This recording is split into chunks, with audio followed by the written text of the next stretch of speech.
નમસ્કાર મિત્રો, ગુજરાતી ન્યૂઝમાં તમારું સ્વાગત છે। મિત્રો, હાલ આવી ખૂબ જ મોટી ખબર છે। હા મિત્રો, ગૃહ ઉદ્યોગમાંથી ખરીદેલા અથાણામાં નીકળી ગરોળી, પરિવારને ઝાડા ઉલટી થઈ ગયા। અમદાવાદના જોધપુર વિસ્તારમાં રહેતા પરિવારે થોડા દિવસ પહેલા વેજલપુરમાં આવેલા જૈન ગૃહ ઉદ્યોગમાંથી અથાણું ખરીદ્યું હતું। પરિવાર દરરોજ જમવામાં કાચની બરણીમાંથી થોડું અથાણું ખાતો હતો। જોકે ગઈકાલે અચાનક બરણીમાંથી ગરોળી નીકળતા પરિવાર ચોંકી ગયો હતો અને ખાસ કે અથાણું ખાવાના કારણે છેલ્લા 1 મહિનાથી પરિવારના સભ્યોને ઝાડા ઉલટીની અસર હતી। ઘટનાની તપાસ માટે એએમસીની હેલ્થ વિભાગની ટીમ વેજલપુરના જૈન ગૃહ ઉદ્યોગમાં પહોંચી હતી।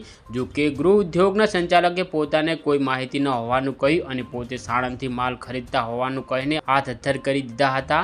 જો મિત્રો તમે અમારી ચેનલ પર નવા હોય તો વિડીયો લાઇક કરી શેર અને ચેનલને સબસ્ક્રાઇબ કરી દેજો। ધન્યવાદ।